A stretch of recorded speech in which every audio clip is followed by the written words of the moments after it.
Hi again, everyone. This is Becky Reed on Joy's team, and wanted to welcome you to another call with a successful preschool owner. Today on our call, we have, I totally didn't clarify your name. It's easy, Jessica Watson. We have Jessica Watson, and her online preschool is called Got to Learn Preschool, and she's enrolled 20 students in 2 different classes. Welcome, Jessica. We are excited to get to know a little bit more about you today. And so let's start with, how did you even hear about doing online preschool? Sure. So I've been an elementary educator for nearly a decade. And of course, 2020 was one of those years where as a teacher, you feel like you were starting all over. And so I just had a lot of conflicting things going on with pursuing my teaching career or caring for my family at that time. And there was just no competition. I had to just make that decision to stay with my family and keep them safe. And so that's when I was like, well, let me start exploring some other options. I logged onto Facebook and saw one of Joy's famous ads. And I just thought, oh, look at this. I could take care of my family and still teach. What? And so it just branched off from there, and haven't looked back since. That is awesome. I love it. I have heard that story over and over. We need to believe in the Facebook ad, right? Awesome. Okay, so you saw her ad, and then what did you do from there? So I showed it to my husband. At first, I was thinking, oh, maybe I'll just be teaching some kids online that are going to be dedicated to me, or it's already going. And I said, well, I'll go ahead and order this book, read it in the meantime while I'm still teaching for my district job that I had. And by the time the book came, I had already made my mind up to just continue working for the district and starting my own preschool. So that was definitely not what I thought was going to happen from it, but I just felt so led after reading the first couple of chapters that was what I needed to do. So you're still working for the district? No, actually resigned. So you did resign. When everything got shut down, you decided, I'm going to stay home with my kids and do this and not try to teach, which I don't know how any teachers have done it this year. Teach, have a class, and then try to take care of their kids trying to do their classes. I actually started out teaching the school year, the school year that they're in, but okay. It was October of 2020. So you did it for a few months, and then you're like, I don't know how that is. I don't know how any teachers have been able to do that. Awesome. Okay, so you did that together. You did that with your kids, and then you decided you're going to go ahead and resign from the school district and go all in on doing a preschool. Right. So you had the book and made that decision, and then what did you do? From the moment I finished the book, of course, I had like 5 pages of notes after I read the book, and I told my husband, I said, I know this is kind of like an agonizing decision, but I just felt really led to make the decision and start my own preschool. And I had his support from the very beginning. He said, I see how hard you work for other people's children and for the school district. I know you're going to put twice as much of that into your own. So, oh yeah.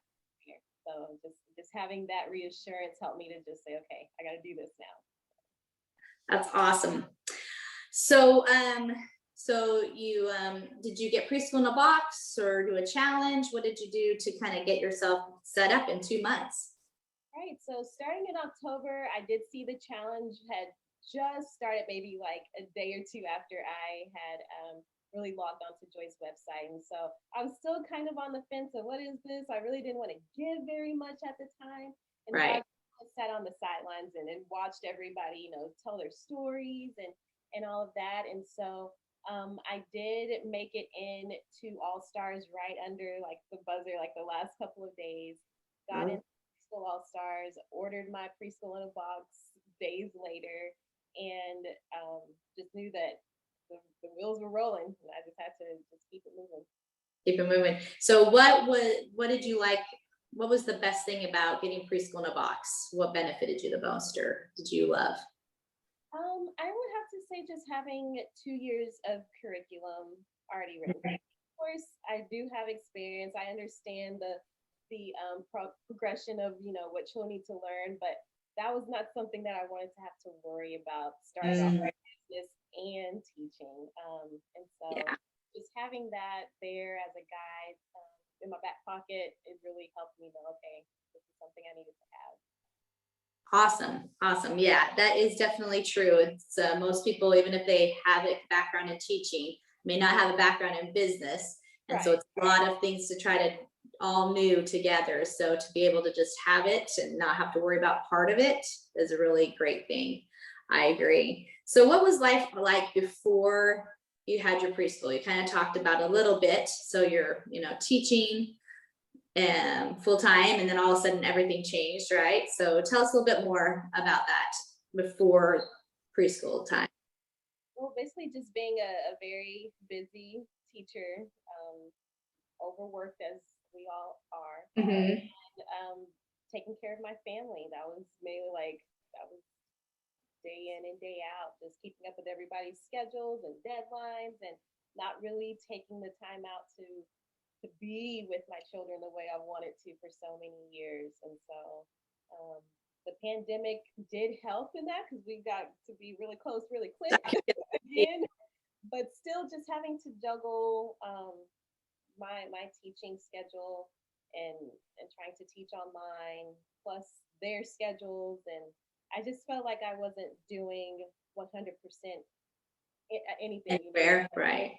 I was just giving myself to a lot of different things and not feeling fulfilled at the same time. Awesome. I think that's very true. Most of us have felt that way. It's really hard to be all in one when you're so pulled in two different ways. So were there any kind of discouragements or or doubts that came in when you started your preschool? Did you have any, were you like, I can do this, or did you ever have any doubts or concerns that popped up when you were starting? I mean, of course, already I'm taking a big chunk of income away from what I was having. So just having that need to maintain what I was bringing into the household, but also making sure that I was being received by others. That's something when you're a classroom teacher, these students are placed into your classroom. You don't have to sell yourself. You don't have to, try to convince them of anything. They choose the school and they're right. Right. Yeah. Not only talk about myself, which I know we're doing an interview, but sometimes that can be hard to just talk about yourself and why somebody should choose you as an educator. But not only did they have to believe in me educating their children, but in my program, my philosophies, and I mean, you really just have to lay it all out there. So getting that together was something that I really struggled with, and making sure that I was being as informative but not overbearing. It was just a lot to. So how did you overcome that? How did you get to the point where you felt like I'm sharing enough, but I'm not, like, how did you work through that? Just seeing other people's websites that are in the Preschool All-Stars, and seeing their being genuine and their honesty. Of course, you have women that are coming in, education may not be their background. And so it was just really remarkable to see that they make that transition with their lack of maybe confidence in overcoming it. So it kind of made me feel better to say, you know what, I can do this. I have these capabilities. And so I just was honest. I made a YouTube video talking about how I resigned and why, and I just waited out there. And it was nerve-wracking, but actually putting it out there made it better, and I was more relatable to other parents. I think being a parent, being an educator, it helped. Yeah, absolutely. I love that. Watching the confidence others had and recognizing they have less like teaching skills or whatever, and they're still being able to be successful, right? So I love that. That's a great insight that you got. So is there any statement that you have, a mantra or whatever that you tell yourself to kind of get yourself out of those, self-doubt, negative mindsets? Yeah, I had a few. The main one that drove me was feel the fear and do it anyway. I love that one. You just you can't deny. So just going with it and pushing through. Of course, Psalms 46 verse 1, just knowing that God is my refuge and strength, and he was there to help through it all. I knew he was going to bring me through making the decision to resign, that he'd bring me through the next. And then the last one is just, I'm not sure who said it, but it stuck with me, is that if I was going to pray, then there's no sense in worrying about it. If I was going to worry, then there's no sense in praying. So it was a very time. I love that. That's very insightful. I love that. Awesome. Okay. So let's talk about like the tech side of doing, you've been teaching in person for a decade and have done that. And so now switching to teaching online, and was there anything that you struggled with when it came to the tech side of teaching online? That was actually the least of my worries. Like, I thought I can do that. I've actually taught English online for a few years to younger children, and so that was something that I was like, oh, I can figure that out. I know how to make whatever I need to make, do whatever I need to do.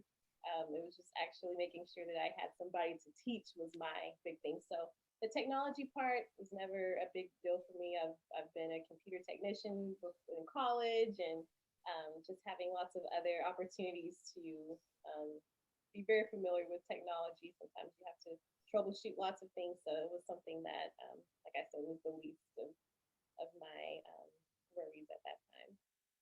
Awesome. That is great. We don't have to struggle with everything. We can have things like, oh, that was easy. Yeah. Awesome.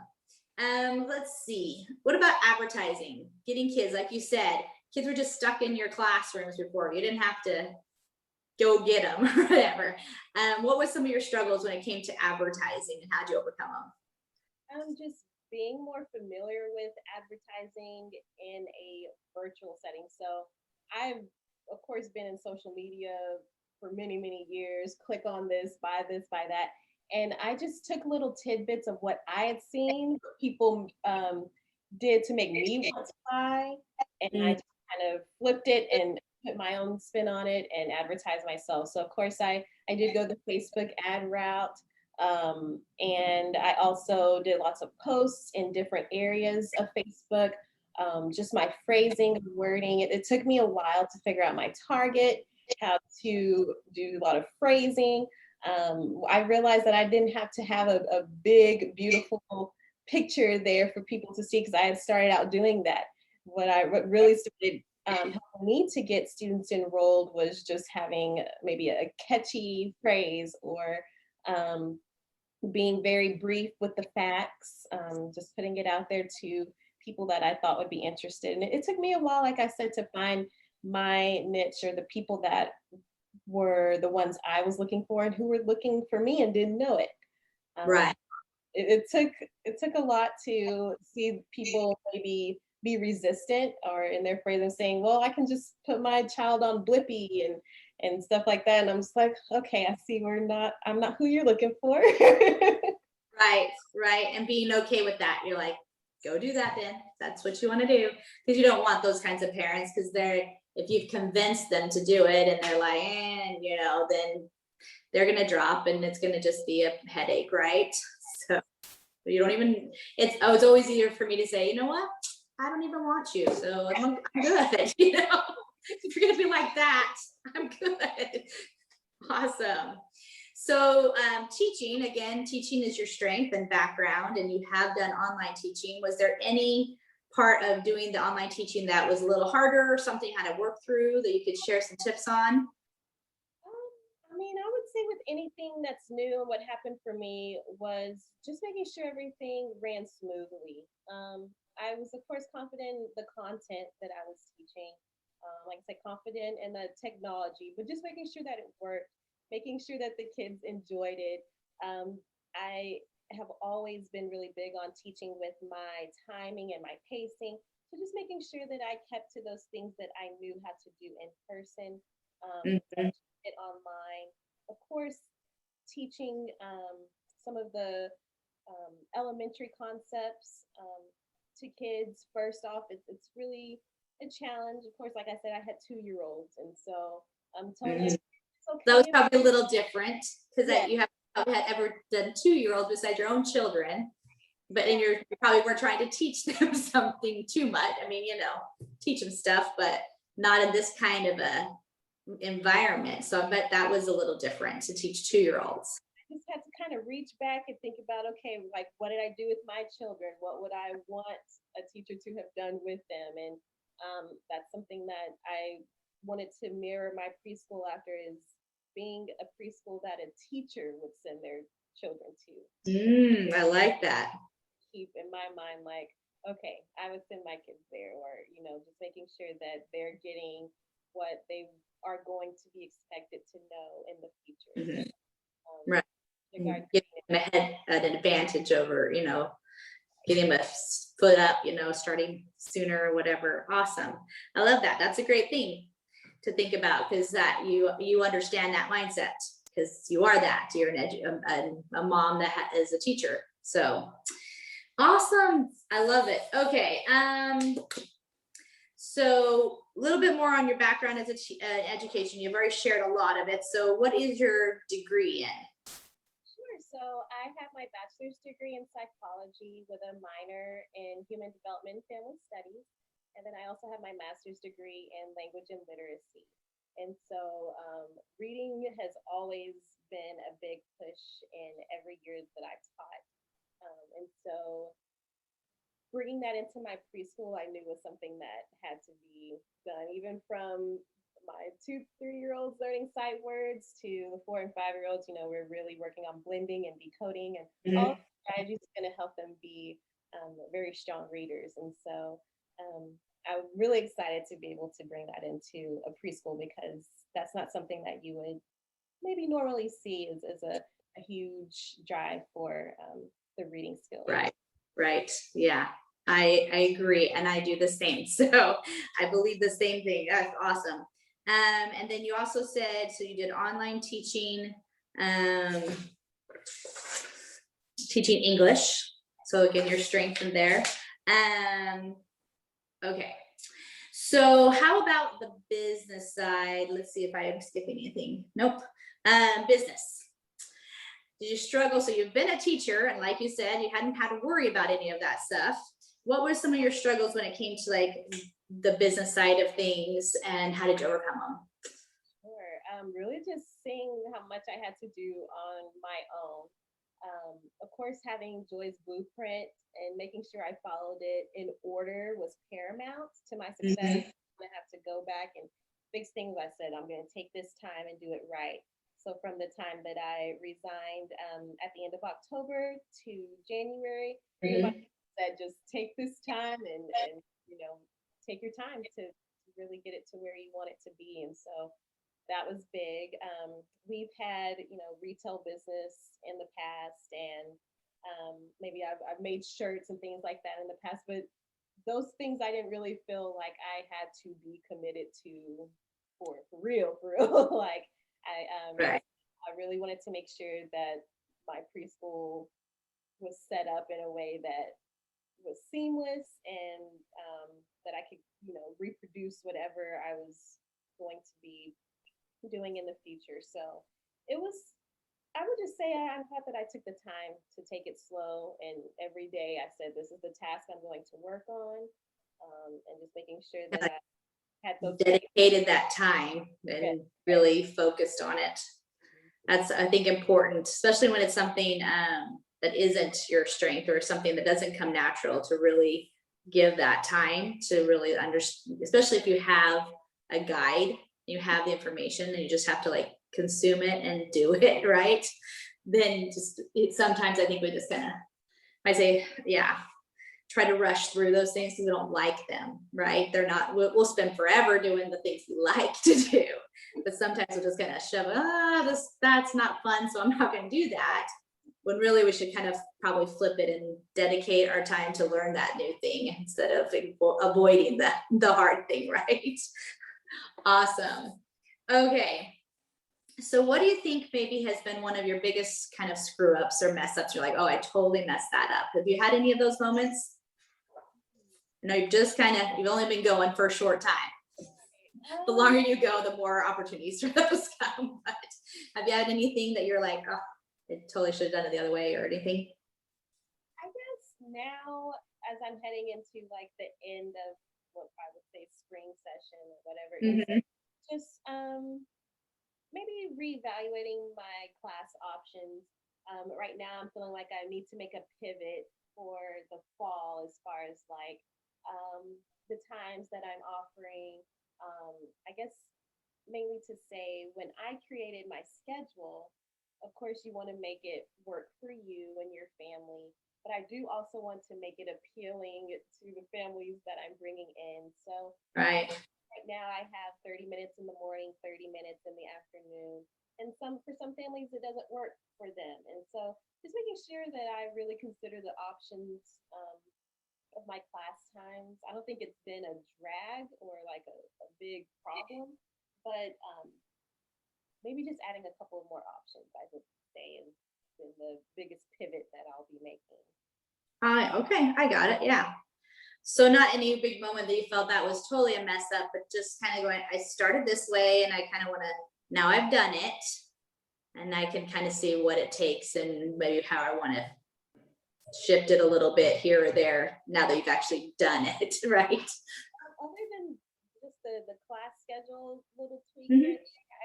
I guess because I really took the time out to make sure it was what was best for me, and then making sure the families understood how the program works, and if it works for you, great, keep it going. If not, hopefully I can serve you in the future. But Right, yeah, right. really try to make it simple, and hopefully it stays that seamless. Well, it sounds like you did that, worked out really well for you, that you took the time so you wouldn't have to have a lot of problems along the way. Awesome. So is there anything else? Oh, sorry, before that. So let's look back to before you started your preschool and all the things that you're doing with that transition from in-person teaching to now online teaching with the district, where you were with all of that, and then this transition that you've made and starting your preschool and where you are now. How has your preschool blessed your family? Oh wow. I have to count the ways. There's so many. I think the best is just seeing my kids excited for me.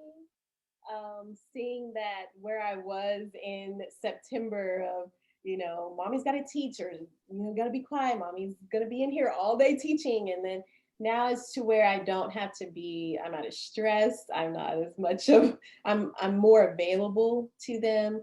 Um, Even my 4 and 5-year-old, when their school schedules allow, they're in my preschool, and just being able to share it with them has been the biggest thing. They're really excited for it, to be a part of it, all the activities. And then my husband even says how much I've influenced him to, do more in his passion and see it come to fruition. So I think just having to, like, getting to be an example for them has been really powerful.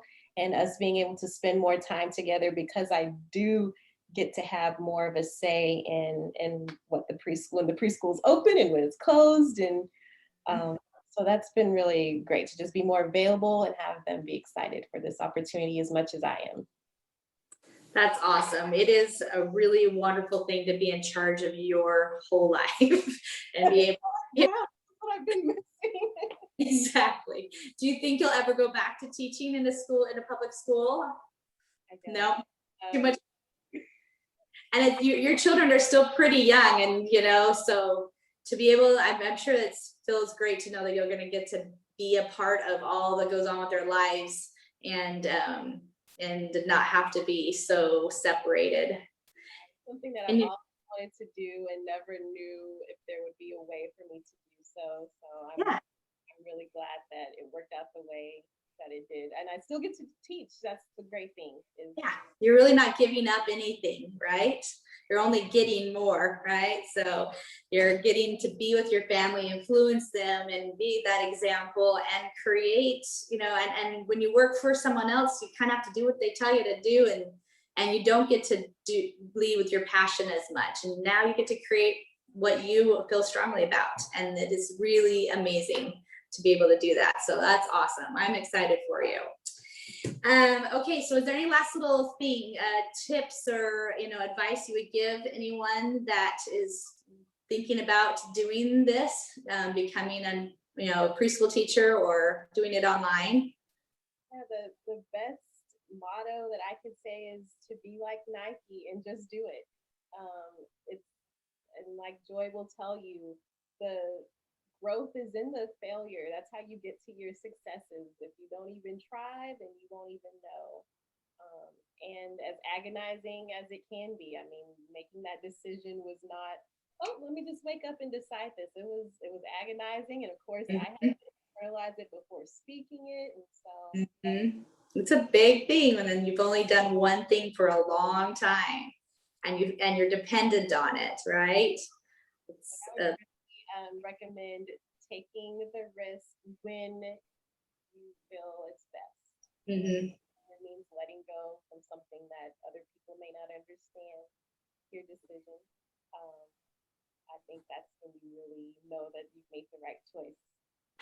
Yeah, awesome. I love it.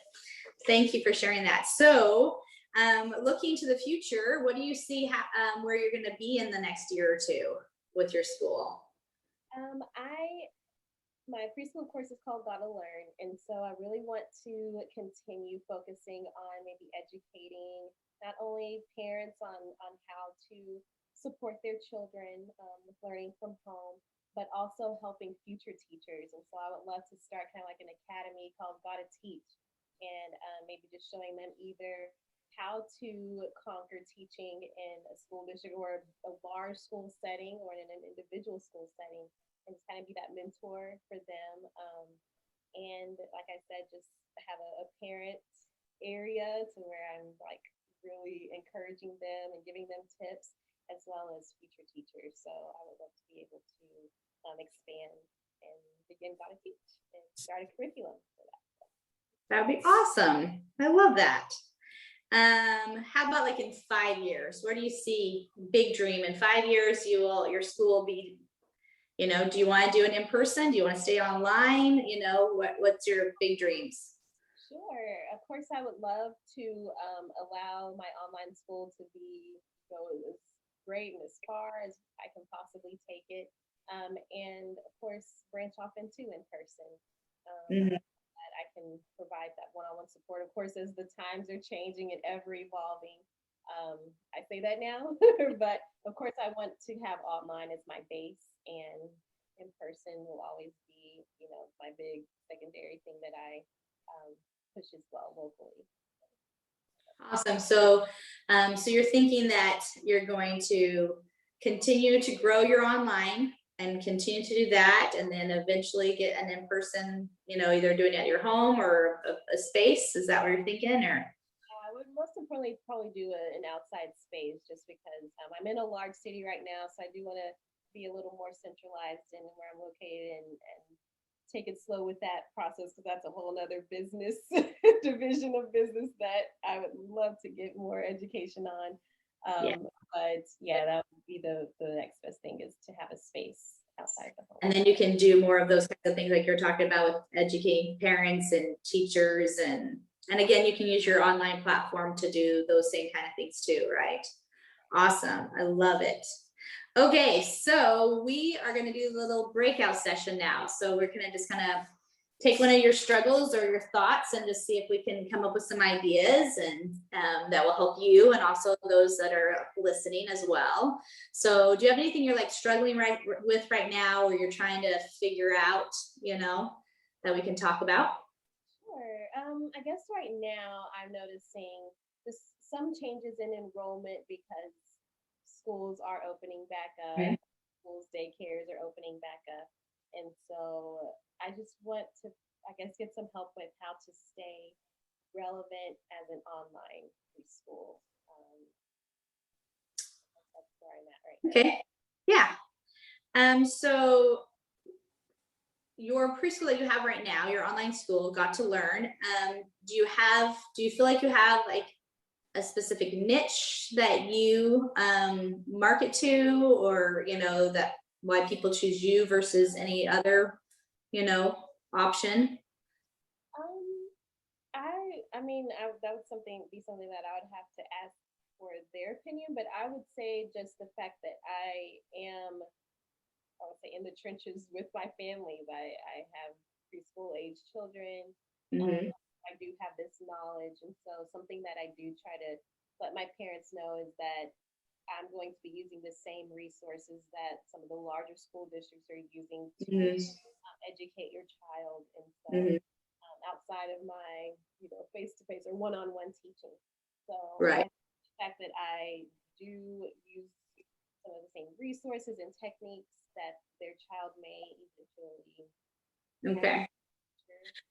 So do you have, with your families, are you feeling that some of them are like, well, school's opening, so I don't need to have this choice because I got free public education that my kids are just going to go back to, and I want to have my life back? More, You know what I mean? Is that kind of your concern, is that they're going to be like, why are they going to want, how do I keep them wanting to be with me, even if their kids do go back to public school for the majority of their school or whatever, right? um, and so I think that is the challenge when you are doing, just kind of don't have like a specific niche. Like we see some of the ladies on All Stars who have like they're the music teacher, or they're doing this, so they're kind of more of an enrichment class, you know what I mean? And so people pay for their kids to go to those kinds of things, even if they are all day in a public school or whatever, right? Like going to dance classes or karate or whatever, but then there, you have to also remember, so there's one thing, two sides of it. One, you could say, yeah, I really need to like just say, I'm going to be, go to your strength. You're an English teacher. You can teach reading to little tiny kids, or, and get them, even if you're like, I'm going to make sure that they're all reading before they enter kindergarten. And so that they're already a step ahead when they do go to public school, and just say, I'm not going to try to worry about the ones that are going to public school. It doesn't matter. I'm not a replacement of school, which is what you've been right now, right? You've been replacing parents who didn't want to struggle with whatever was going on in the district, right? And so, so it is kind of just feeling out for yourself. Do I want to, is that where I want to be? And so then, there are in-person preschools, of course. I don't know your area, if you've got a lot of them, but are they teaching them to read? Like you said, a lot of them are like, this is playtime, or they don't expect that they can really do that, And I know for myself, I had a program that I knew worked really well, and I'm passionate like you. I have dyslexic children, and I am dyslexic. And so I know how valuable it is for them to be able to have early intervention and find those kids quickly and help them through those processes. And so, with this program and with my focus on that, all the kids going into kindergarten were reading, and the ones that weren't were getting help so that they could, and so not every preschool does that. So even if you're like, I really still want to be preschool and I still want to teach them about all the stuff, I don't want to just be like a music teacher or one thing, and reading is, they still need to be well-rounded, right? You don't want to be just like, I'm just going to be a reading tutor. You may not be like, yeah, I'd like to do all of it, because you've always done all of it, right? As an elementary teacher, and you probably like all kinds of parts of it. So anyways, my point is, find the strength. The niche doesn't have to be so off what you're doing, but market to those who are, want their kids to be able to read. And if your program means they don't have to leave their house, and you'll find all those pain points, right? All those things that are like, yeah, this is cheaper than the in-person thing. I got plenty of kids for my kids to play with, but I really would like them to read. Maybe that's that parent who's like, I never learned how to read very well, and I struggled my whole life. They're probably dyslexic, but they don't know it. And so there, and then there's people who are still going to be afraid of all that's going on, or they're just like, I don't want to put my kid in a public setting. They don't believe in it. I mean, it's the same thought when people say the only option I have is daycare, right? And I think that's what everybody wants. But there isn't a one that we're all very different in our thought processes, and so if there's hundreds of people who have found hundreds of families that want preschool only, and not daycare, then there's people that are still going to be interested in doing online. And I've said this to lots of people, because you're not the only person that has had this concern, because it's a legitimate concern. This kind of was created out of an event, and then when the event changes, will it be viable, and that's a legitimate concern, but just like there's the other thought of, once people are so much more open to this kind of learning now than they ever were before. And there's going to be a lot of people who will want to stay in it, or at least still have parts of their education this way, So you just got to find what you love, what you want to focus on, and then find those who want it. Just like you said, they're not interested in it, then they're not interested in it, but you'll find those people who are. But I definitely, my family's just thought it was amazing that their kids are reading, and they didn't think it was possible. And you blow their mind away when they're like, what? My kid can, they love it, they're reading. And they're not even kindergartners. They didn't think it was possible. And so they talked it up all the time. They thought it was the greatest thing. And they were with you, and they're bringing every kid to you because they see it's important for them, and that you can do it, so yeah, absolutely. Even in your in-person, if you go that way too, both, and that's the nice thing, if you are able to do both, is that you have those who want that, and you can have that full program kind of idea with all the fun and all the hours that people want. And then you can still, also help those people that are wanting that, if for whatever reason, financially can't do it, but they can at least get a little bit of something, whatever reason, they're still going to choose to do that and feel like, oh, for my money, what I can do, I'm getting a really my kids are still getting the things they need, even if they can't do the whole other thing. So, but I would totally focus on your ability to help them with their reading at a young age, and know that it works. So, sorry, I just kind of went off there, but that's helpful. Thank you. I hope that served you and helped give you some thoughts and confidence in it. So, and with your passion and your desire to do the work, you will be able to find that niche and keep it going. And it will bless your family so much, so much. So, well, thank you, Jessica, for getting on the call today with us and sharing everything that you have. And I wish you the best of luck, and we'll see you in All Stars. Okay. Thanks for having me. You're so welcome.